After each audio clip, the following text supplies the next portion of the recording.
얼굴에서 자주 나타나는 질환 중에 비염에 대한 얘기를 해드릴 거예요. 아마 내가 혹은 주변에 좀 비염 때문에 고생하시는 분들 많이 보셨을 텐데요. 오늘은 이제 비염이 어떤 거고 어떻게 관리를 해나가야 되는지에 대해서 좀 간단하게 정리를 해드리려고 합니다. 비염의 세 가지 3대 증상은 콧물, 코막힘, 재채기 세 가지예요. 이 세 가지가 가장 흔하게 나타나는 증상이고 또 좀 가려움증이라든지 뭐 이런 증상들도 좀 잘 나타날 수가 있습니다. 일단 코의 구조를 보면은 코가 그냥 구멍이 뻥 뚫려 있는 줄 아시는데 그냥 구멍이 뻥 뚫려 있는 게 아니라 이렇게 좀 복잡한 미로 구조를 가지고 있어요. 여러분들 라지에이터 보신 적 있죠?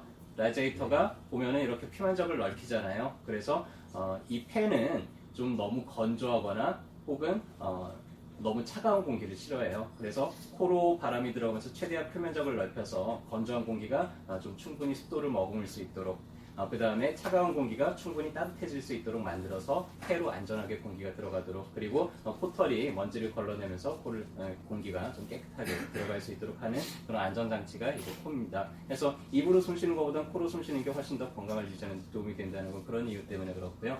이것들을 이제 우리가 갑계, 연골조직이라고 하는데 이 갑계라고 불러요. 그래서 아래부터 하비갑계, 중비갑계, 상비갑계 이렇게 나누게 됩니다.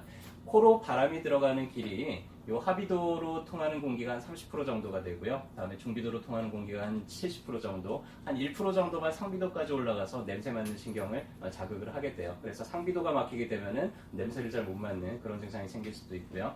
그래서 우리가 코가 좀 답답하고 막혔다라는 증상은 대부분이 중비도 쪽에 문제가 있어서 그래요. 왜냐면 30%나 1% 막혔을 때는 우리가 답답한 줄을 잘 모르게 텐데 이 70%짜리 길이 막히게 되면 상당히 좀 답답하게 느끼게 되겠죠. 그래서 일단은 비염 환자가 오게 되면 저희는 내시경으로 우선 코 속이 어떻게 생겼는지를 진단을 하게 됩니다. 그래서 이게 이제 하비도의 모습이고요. 이게 중비도의 모습이에요. 이렇게 중비각계가 보이고 중비각계 양쪽으로 틈이 잘 벌어져 있죠. 그래서 이런 정도는 이제 정상적인 코고요. 색깔도 다홍빛으로 아주 괜찮습니다. 뭐 염증이나 이런 게 별로 소견이 없고요. 하비도도 좀 잘 뚫려 있죠. 자, 근데 이제 보니까는 중비각계 사이로 양쪽 틈이 많이 좁아져 있어요. 그래서 이런 사람들은 중비도가 많이 좁아져 있고 코가 좀 답답한 그런 경우에 해당이 되고요. 자, 여기 보면 이제 색깔이 전체적으로 다홍빛이 아니라 약간 얼룩덜룩한 그런 소견이 보이고 조금 더 붉어져 있어요. 그리고 하비도도 좀 충혈이 돼서 많이 부어있는 소견이 보이죠. 그래서 전형적인 이제 알러지 비염이라고 하는 혈관성 비염이에요. 아주 민감해져 있어요. 그 다음에 보면은 중비도도 거의 이제 길이 없어요. 하비도도 많이 부어가지고는 막혀 있죠. 해서 이런 경우는 이제 부종이 심한 기후성 비염이라고 하고요. 보면은 이제 노란 코가 보이는 경우들이 있어요. 그래서 비염이 좀 더 진행돼서 이 부비동까지 염증이 진행이 되는 그런 충농증 단계고요. 이런 경우는 치료 기간이 훨씬 더 오래 걸리고 통증도 좀 심하게 나타나겠죠. 그래서 일단은 비염 환자들이 오면 저희는 크게 두 가지로 나눠요. 일단 뭐 여러 가지로 이제 나누긴 하지만 크게 나누면 이제 이 사람이 한증인지 열증인지, 한증이라는 거는 체력이 많이 떨어지고 몸에 방어하는 능력이 많이 떨어져 있는 경우에 해당이 되고요. 열증이라는 거는 너무나 과민해져서 몸이 너무나 어떤 자극에 의해서 과민해진 그런 상태를 우리가 열증이라고 표현합니다. 보통 한증은 콧물도 좀 맑은 코가 많이 나오고요. 재채기를 한다든지 좀 가려움증 혹은 이런 다크서클 같은 게 좀 많이 보이게 되고요.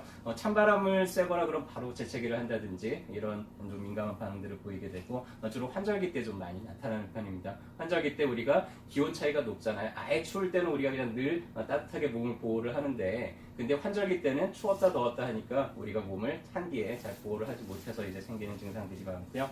열증은 좀 코도 누런 코로 나오고요. 좀 코막힘이 심한 편이고 좀 두통이나 이런 것도 잘 나타나는 편입니다. 충농증이나 중이염이나 혹은 결막염이나 이런 합병증을 일으키는 경우도 많고요. 조금은 1년 내내 증상들이 좀 비슷하게 나타나는 경향들이 있습니다.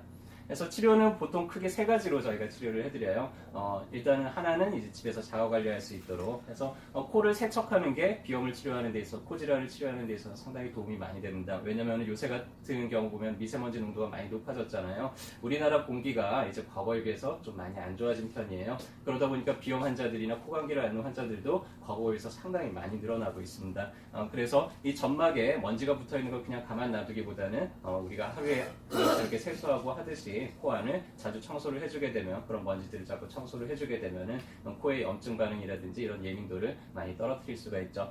그리고 코 안에 바르는 이 점막을 좀 안정하게 만들어주는 그런 종류의 연고들이 많이 있어요. 그래서 그런 것들을 집에서 좀 꾸준하게 바르면서 코 점막을 안정을 시켜주면 훨씬 낫죠.